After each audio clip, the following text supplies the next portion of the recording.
Hello, and welcome to the Let's Talk Transformation podcasts. Today's episode is about the real inner game of leadership. Not strategy decks, not KPIs, but the conversations in your head and in the room that make or break your leadership.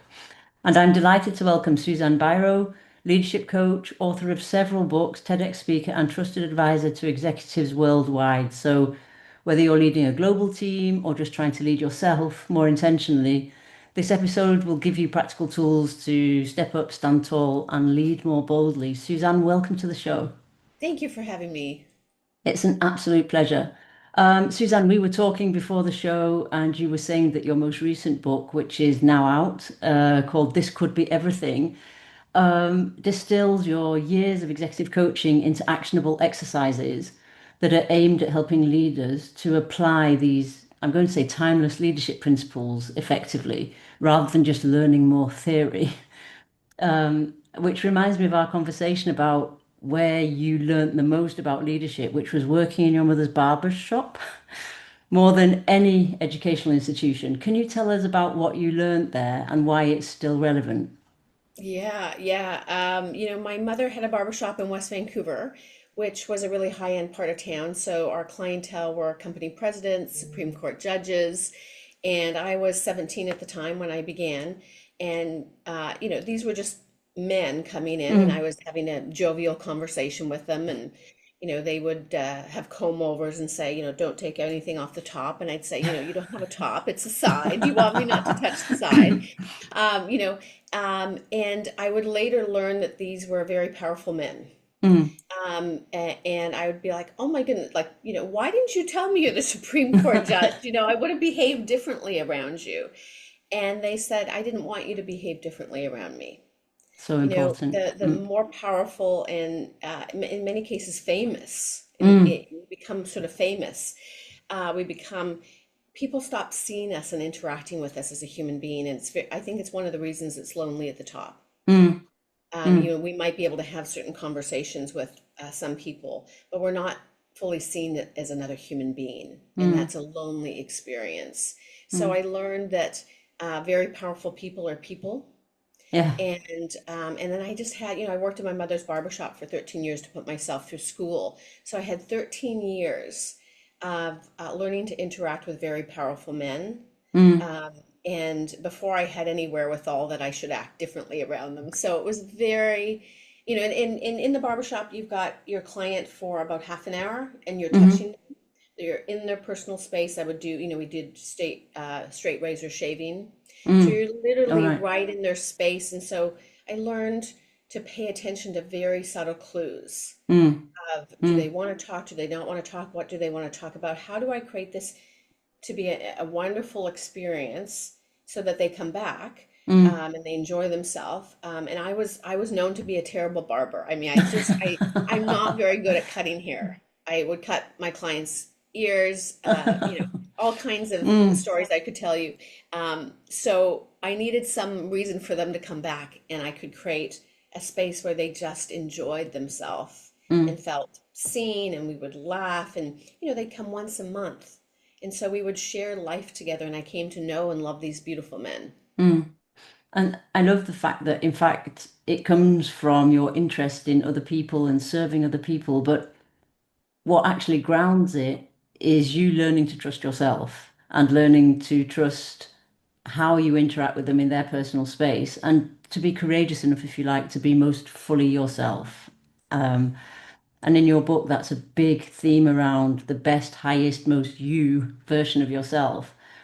And I would love to start with some of the words that you put at the end of your book from Lao Tzu, which is, he who controls others may be powerful, but he who has mastered himself is mightier still.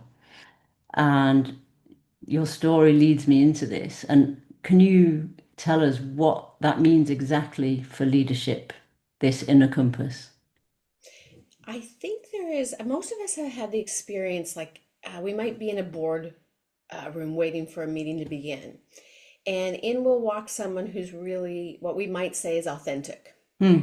And we can put all kinds of language around that, but we know it when we see it because we feel it. Yeah. In walks that person, and the room changes. It becomes more open, more innovative, more creative, more fun. Mm, They sit down. There's not an air of protection about them. They're warm, they're open, they're curious. mm, And then, say, just before the meeting starts, enters another person who we again, we can't, maybe we might language in all different ways, but they're not that. mm, They're rigid. There is judgment. There is seriousness with them. There is sort of very strict boundaries. So, don't ask that. mm, And then you can feel the energy get sucked out of that meeting. They mm, come in and all of a sudden it's like, oh, that person's here, or now I need to behave. mm, Now something is required and I can't be myself. mm. And so I think we know it when we see it. I know for myself, and I share this in the book. I used to, when I first started my business, go to these networking events. And I quickly realized I couldn't stand who I was being there. Yes. Yes, I You know, remember I, that. I I thought I had to like look a certain way, or, be something, be further ahead and sort of put on a show.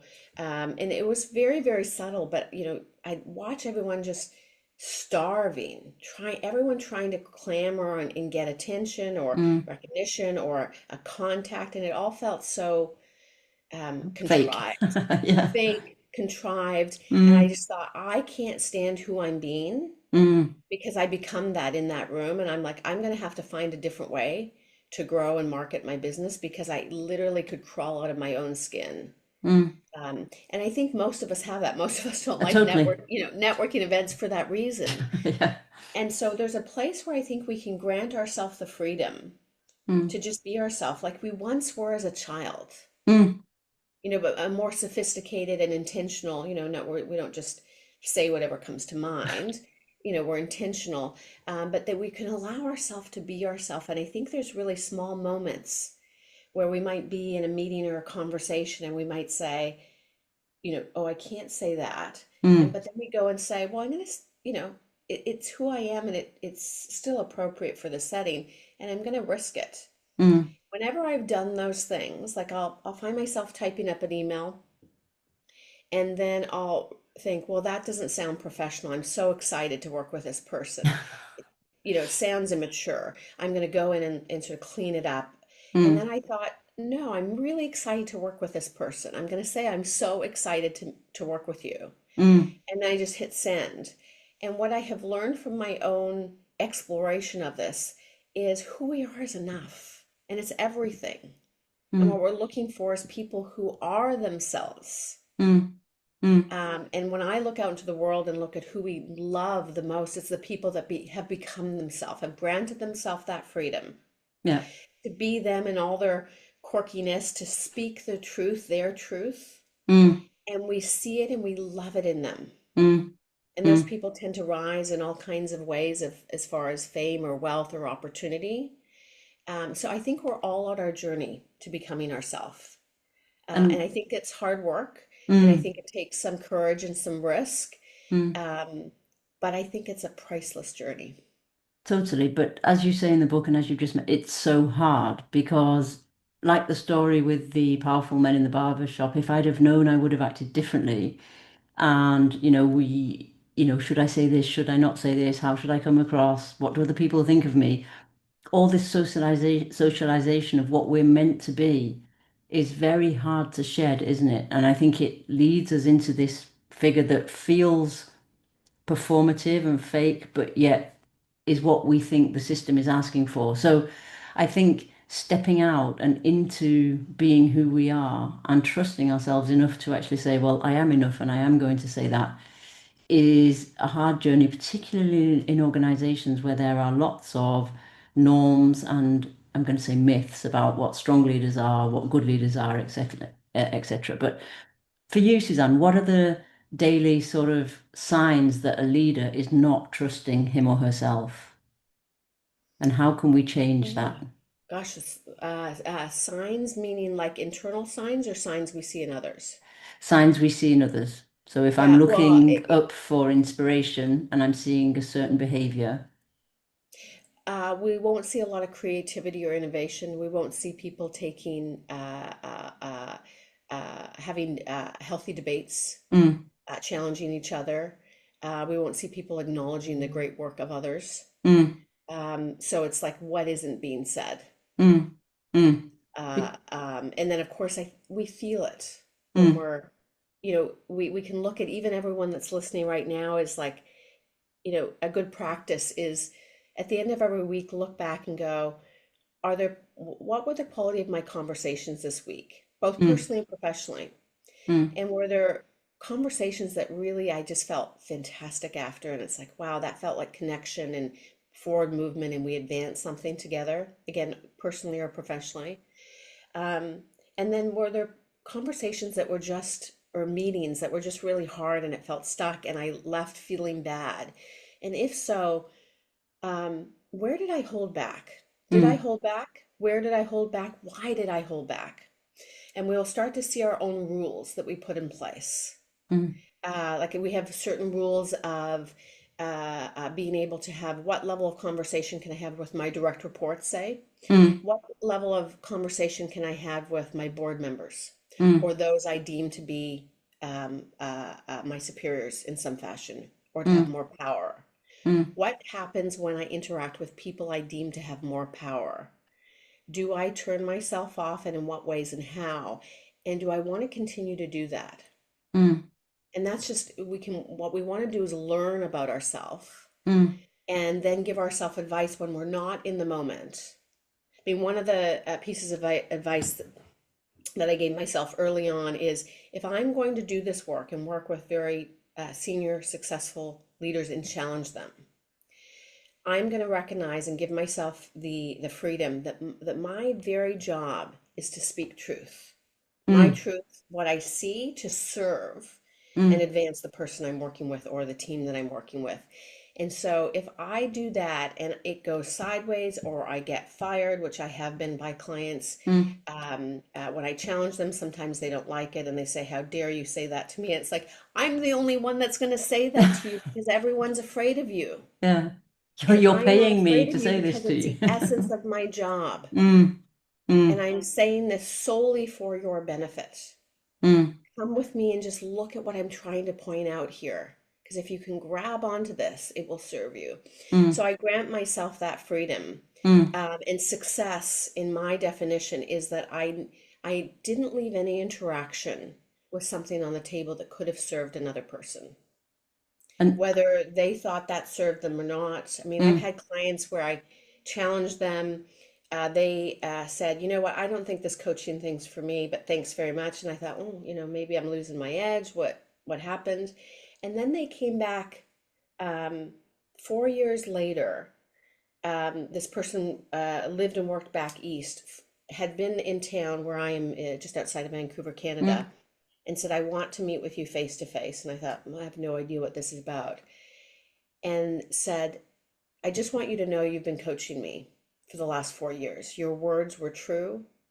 I couldn't, I couldn't, I couldn't handle them at the time, mm, but they've been working on me and working on me and working on me, and I understand them now, and it has changed things for me." And I just thought, we never know no, the impact. All we need to do, though, each of us, is come fully up to the table mm, and share with the intention to serve gracefully, lovingly, warmly, but share your mm, thoughts, your feelings, what you believe is happening, what's important for the business or the task at hand or the people involved. mm, And then the rest of it's out of our hands. mm. And But we can look in the mirror and know that we didn't, we weren't cowards. no, no, And we didn't not speak up because it was uncomfortable for us, because it was risky for us, mm, because we weren't sure if it was going to show well on us. If mm, we put ourselves aside and say, what serves? I mm, think that's the essence of leadership. mm.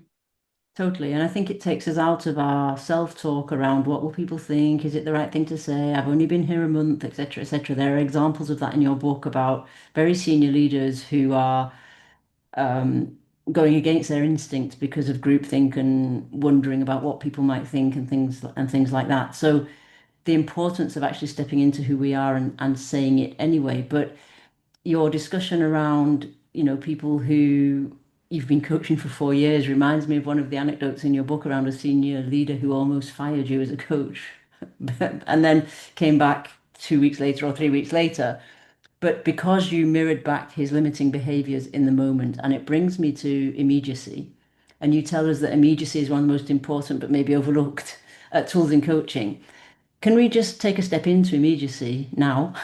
Yeah. And can you tell us a little bit about what actually that means and why it's so powerful? Yeah, I think it's one of the most underutilized tools we might say is Mm, immediacy is whatever's happening right here and now. So if you and I are interacting, what how you're interacting with me is a complete picture mm, of how you interact almost everywhere, because none mm, of us are that good an actor. mm, And so whatever I receive here is information. I find you to be warm, loving, incredibly mm. diligent. I know you went away. We met, we had a pre-conversation. You then went away and read my book. It's like that's how Susie Lewis does everything. Yes, true. So Thank that, you. and it's on the flip side too. If you come and you're 5 minutes late, but you don't say anything, it's like, well, that's kind of Mm, interesting. mm, You're kind of maybe a little careless with your mm. impact, just small. So I just kind of go, oh, that's interesting. And all of us are doing this all the time. Yep. Um, and so I think it's just immediacy when we are coaching and developing others and or leading in any capacity. Mm, We get so much information in a very short period of time from people that can be trusted. Something happens once, we go, that's interesting. You're mm, late. Happens again, another sort of careless, unaware mm, of your impact. Third time pattern. mm. And then that's information that we want to share with others to advance them. And so it might be validating, like, Susie, I'm impressed by your diligence, and I think it's so rare in the world, Thank and it's you. so nice to Mm, be on the receiving end of. And mm. that's just an acknowledgement, and we don't share that enough. No, And that's a no. huge part of coaching is when we see great work or intention, we name it. We're thinking it anyways. Yes. And then it gives us the equity bank account with people to say, hey, Susie, when you showed late and unprepared for our last meeting, it seems strange to me because that doesn't seem who you are. Mm, Are you okay? Is mm, everything okay? mm, Just want let's get back to the Susie who, is diligent, because mm, that's what's required here. That's the promises we make within the culture of this team. And we name the values and the vision, and we bring people again with us. Where are we going? How do we work together? Which mm. I know is a huge part of the work that you did in organizations. Yes, yes. And I think, it's so important that acknowledgement, but also to be so explicit and so clear about our working contract, which is essentially allowing us to have deeper, more meaningful conversations. And conflict, I find, and difficult conversations in inverted commas, is one of those areas where leaders often shy away for various reasons. But for those leaders, Suzanne, how can they build this immediacy muscle without it feeling confrontational for them? How can Yeah. they start a practice? Because in your book, you talk about daily practice, and I 100% agree with you around practice makes progress, and having a ritual is so important, particularly around what we think and what we say to ourselves, first and foremost. Yeah, well, I think first things first is some of us are really good at being direct and having real conversations. Mm, Some of us grew up in households where that was dangerous, yeah. and that never left us, Mm, and it was not okay. Or mm. we have had organizational experiences where they said, "Hey, my door's always open," but you came in and they chopped your head off. So you learn, Yes. no, no, no, and so there are real implications to Mm, addressing real issues. mm, Um, it can go sideways. It can go badly for you. It can lead to, uh, uh, being reprimanded in all kinds of covert ways. It mm. can lead to being fired. It Yep. can lead to death in some parts of the world. Mm, To speak up. I mean, the greatest leaders that ever lived voiced something and were killed for it. yep. So I think there's no judgment as to um, we all speak the truth up to certain levels. Mm, To the level of being uncomfortable, to the mm, level of my paycheck. We all have to make a living. So, mm, but it is really useful to first start is like, what was my own personal history with speaking truth and confrontation? Did I see that in my family system? Do I have any model for that right mm, now? Like, does mm, anyone at the organization do that really well? And if so, watch them. That's someone that you can learn so much from because they're effective in that system. mm, What is mm, it they do? How do they do it? Um, and then see if you can take small risks. To go, okay, I grew up in a family system where that wasn't okay, but I really do need to get good at this because we do. We yeah. need to be having the real conversations, and the real conversation. I think we often think is always negative in content, but it's equally positive in content. It is we are bringing ourselves fully up to the table. Mm, And if there's some great work of others, we want to name that, highlight that. The courage that someone had in a meeting, you want to, hey, I just saw you speak up that meeting, and that was like mm, incredible act of leadership because that room was an intense room, and mm, you spoke up and shared a point that I wanted to share, but I recognized I didn't have the courage to do so. mm, You know, so it's the real conversation. So start to take small, what feel like risks to you to see to what extent can I trust my own thoughts, feelings, and experience to serve? mm, And to what risk am I willing to take? Like, am I willing to be uncomfortable? mm, Am I willing to potentially have this go sideways? Am I willing to damage a relationship, for the sake of mm, something bigger? mm, And then take appropriate risks so you start to flex that muscle. mm. I think that's what we can all do because there's so many conversations we're not having. They're playing out underneath. We're Yeah. going to, what we do is we triangulate in family systems and in Hmm. organizational Yeah. systems.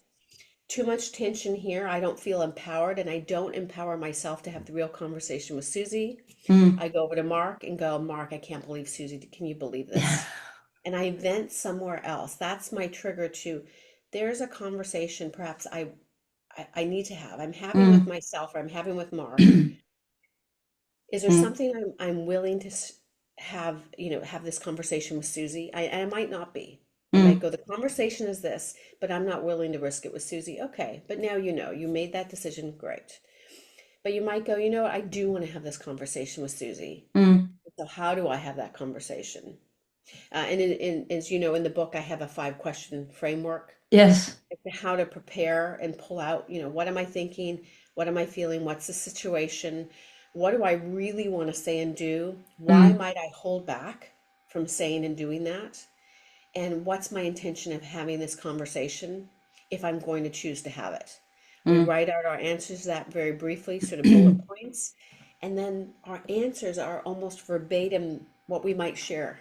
Yeah, I So it's think a it's very really useful. useful framework as to how do we get better at having these conversations. And again, personally and professionally, I've had clients use this with their teenagers, Mm. Of and it's course. so cool to see, I use it myself. Mm. Yeah. Mm. But I think a lot of these tools and a lot of what I find very useful in your book is around making it real for the person. Yes, you have to do the work. So when I read your book, I also did all the exercises, and they are very, very impactful because they make you formalize in a written format, so it's real, what you're thinking, what you may have wanted to say and didn't say, and what you may be acknowledging or not acknowledging. And I think it brings me to sometimes you get a slap in the face from your own writing. Sometimes you, Yeah, there's that quote, "The truth will set you free, but first it will piss you off." That's been my correct, experience. Yeah, correct. yeah, yeah. So you can come out of there with a balance of both. But also you can also have these light bulbs of, so that's what was going on there. And this is how I'm going to repair that situation or whatever. But when you talk about the leadership circles, research on over 75% of leaders remain in reactive behavior. So, reacting to triggers, defensive, etc.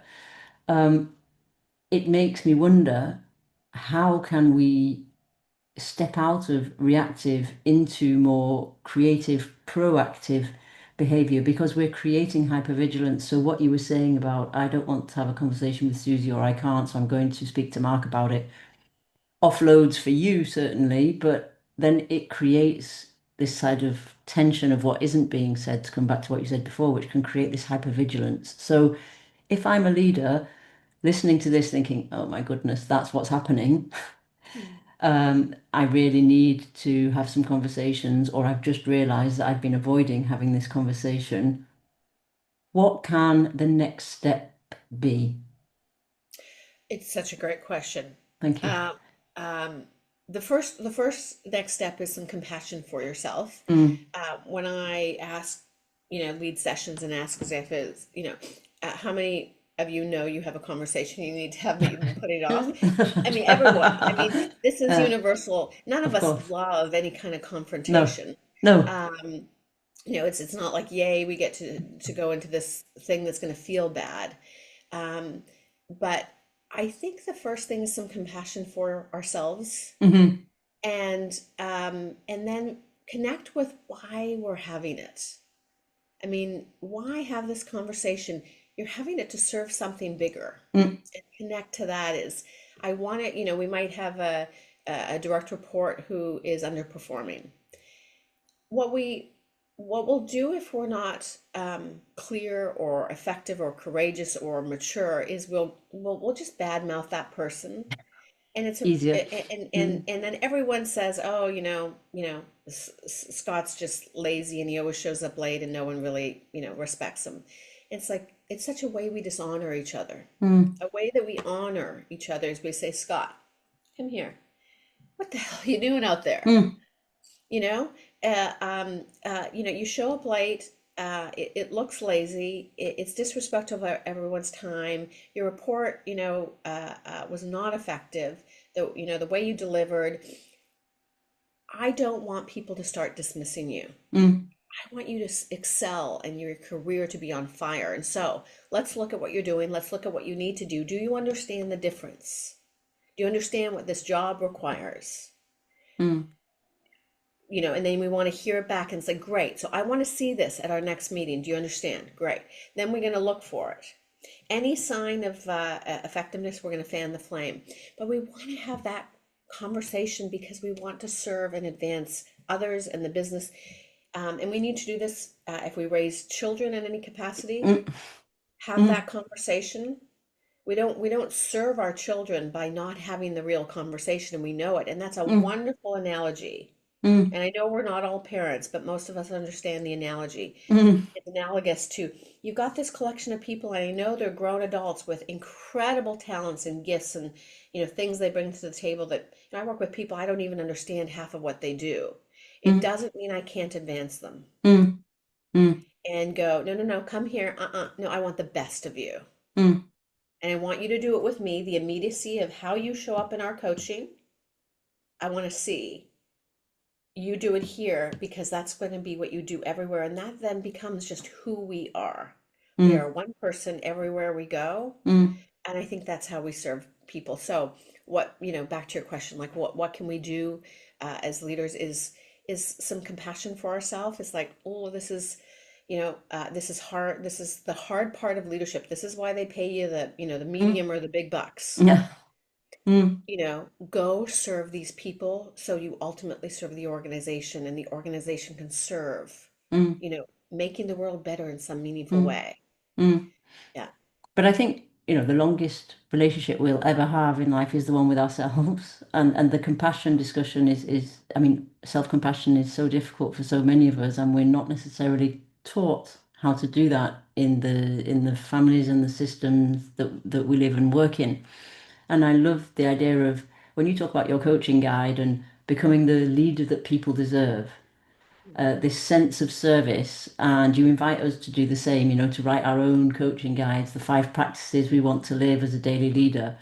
Really interesting, because even if from a place of certainty I say, oh, I know my 5 practices, and when you write them down and you look at them, I'm not as sure as that. And is it that one? Is it this one? Should I be doing another one? Should I not? But what's one surprising practice on your list, Suzanne, that consistently transforms your leadership impact? When you look back over your five practices, how much do they change and which one's the most impactful? Yeah, well, I'll answer the question this way is, and this is part of what I think if we go back to self-compassion, because I think it's one of the most important pieces. Mm, My experience is that successful people are particularly hard on themselves. yes.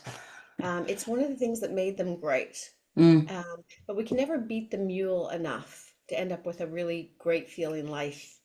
And at some point, we get tired of feeling like a beaten mule. yeah. And so I think it's really, one of the key practices that I have for myself and that I impart in, a keynote that I deliver is this one thought is the most important thing that you will ever do is to learn to think thoughts that make you feel good. It sounds so simple, but it's so hard, isn't It's it? so hard, but it's the simplicity of it is your inner critic um, needs to become an inner champion because if you're going to really serve other people in the world and your family, Mm, you need you on your own side. And so the voice has got to be encouraging. You have to fill yourself up because that voice will become the voice that goes out there. mm, mm, So it's the first and most important thing in the book in the keynote. I say, have a daily morning practice. Set mm, aside 5 minutes. Put a timer on your phone if it's useful. And in that 5 minutes, what you're going to do is number one, set an intention of who do I want to be today? mm, Well, I do all the million and one things required of me. Like, do I want to be, present, encouraging, inspiring? Do I want to be fun to interact with today? I mean, we're dealing with human beings mm, with a whole bunch of problems. We could lighten the load a little bit and make it enjoyable. mm, So, who do I want to be? And then we spend the remainder of the 5 minutes going, what are all the exciting, good, inspiring thoughts that I could choose to think about the day ahead if I only wanted to? mm. What could be I be excited about or grateful for? Mm. And then you write for 4 minutes. Okay. Then, get on with your day. And at least once during the day, if you can, take that out and reread it to ground yourself. Who do I want to be Mm, as I head into that next meeting, as I have that conversation with that person? Because I'm interacting and I'm impacting people. And if we're in a leadership position, we are immensely powerful. mm. I can't come in with a bad mood. No. I mean, it's not a luxury I have. I bring the weather and I impact how people feel about themselves, how safe they feel, how innovative and creative they will then be, how much truth I'm going to get back.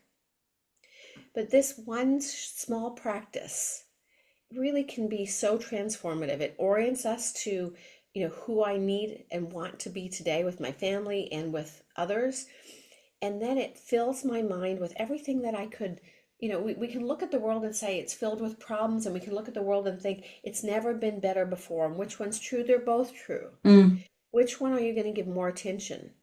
mm. It's a choice, isn't Which it? one is going to have you excited and Mm, engaged and give you the energy that you need to deal with all the problems that are going to come your way? Because if you are leading, all you are getting is problems. mm, Problems that no one can solve, people issues are going to land on your desk, and that is the job.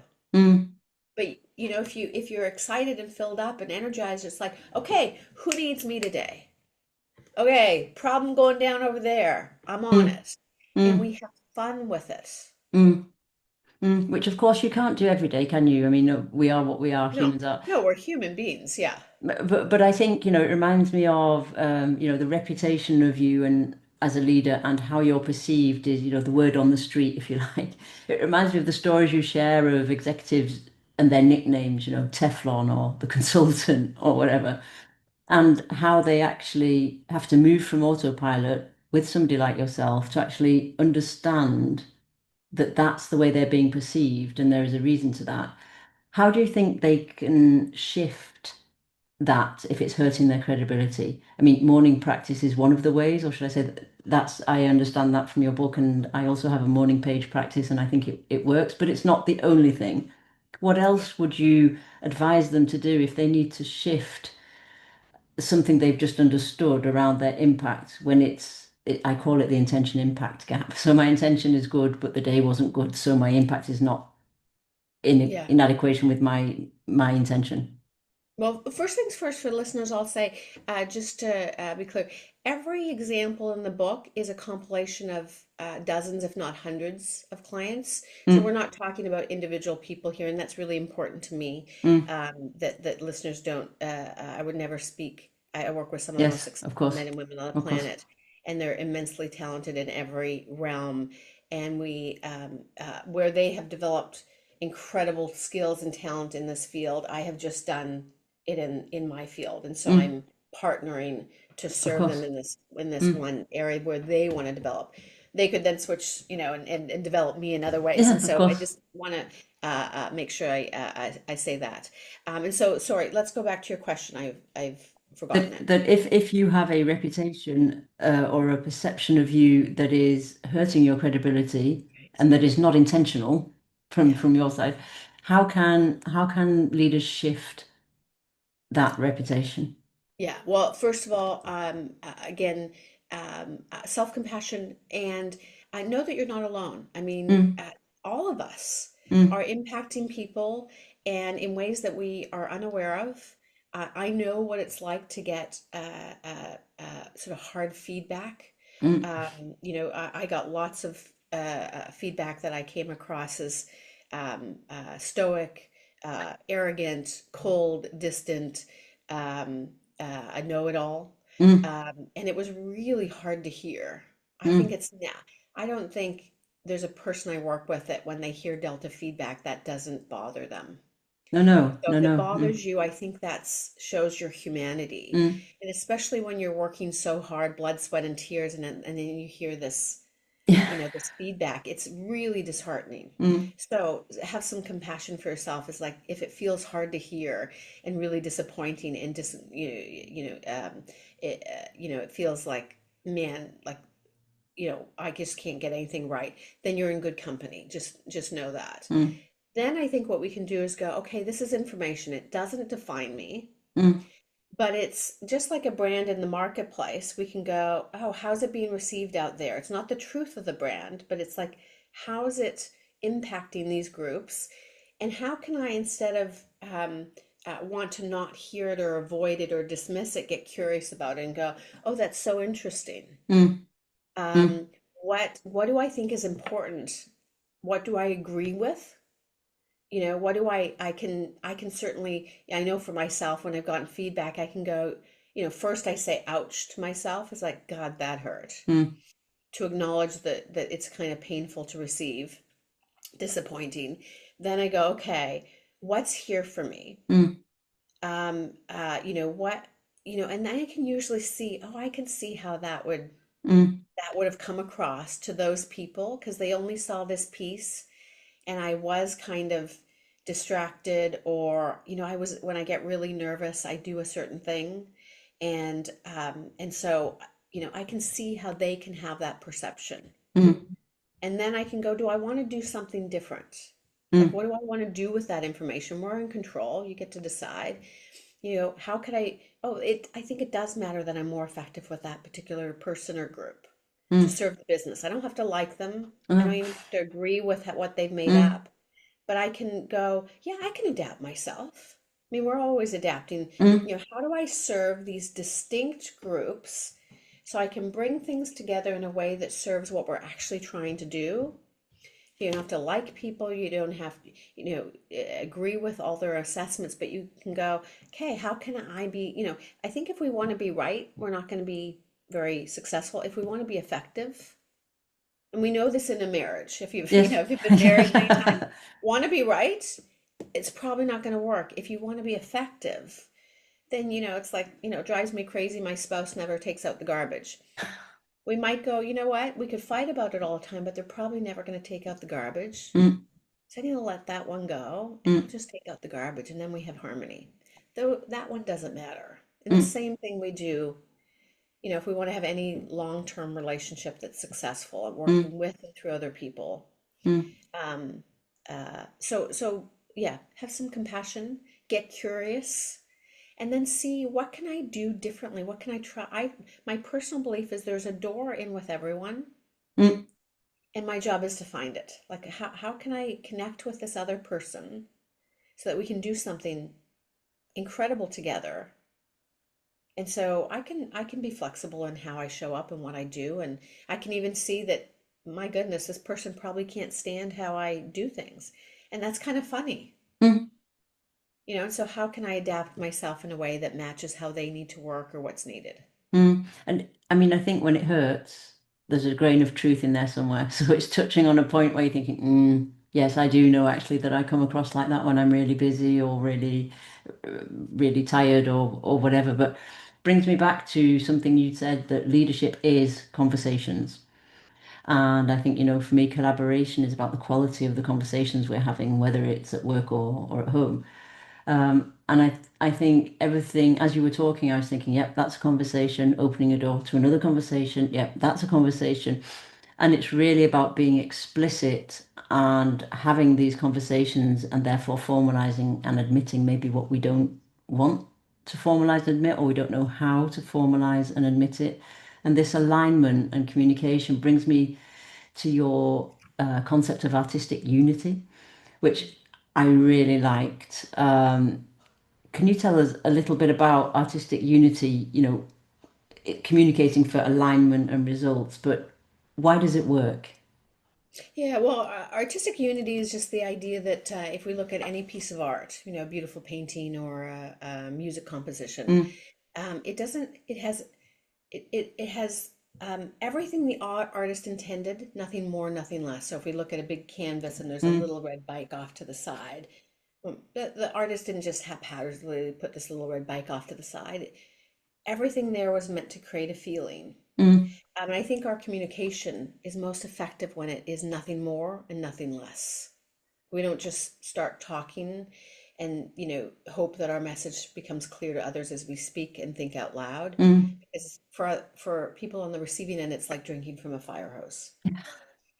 But we need to give enough sort of humanity and emotion and like dialogue and drama to tell a really great story so people mm, can come with us. mm, And so artistic unity is just looking at, what's the communication I need to have for my team or for the organization?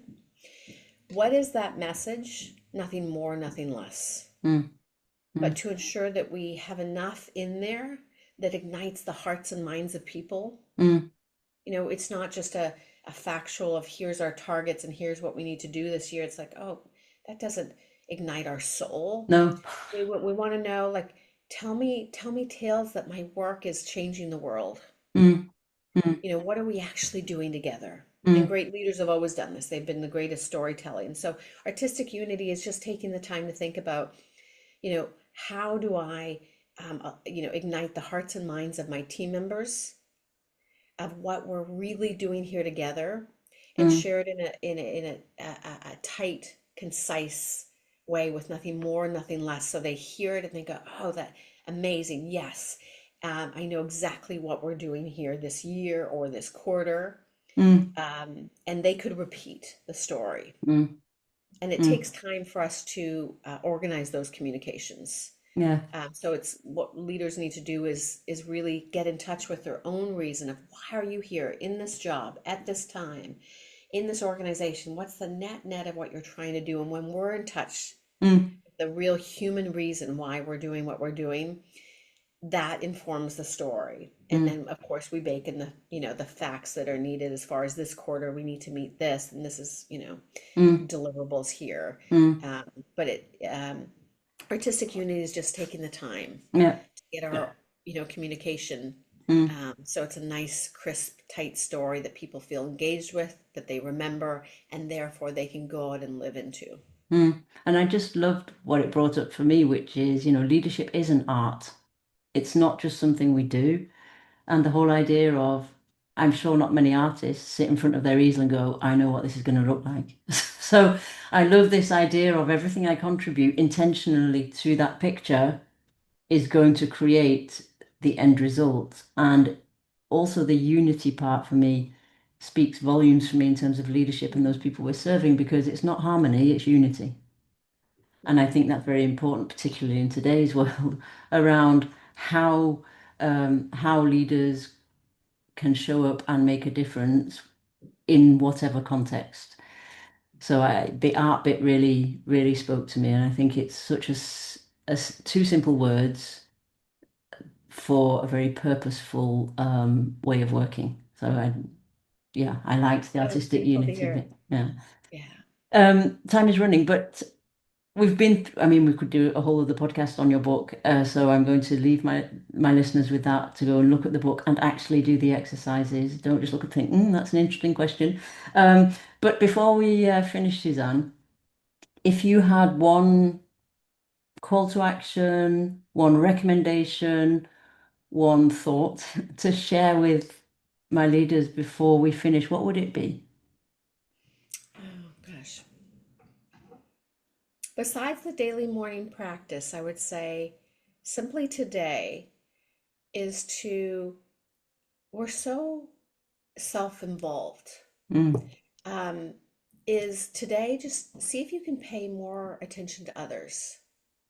Like give yourself a break from you and pay attention to others. Like how are they? How are they doing? And what might be most helpful for them in the work that they're doing or trying to accomplish today?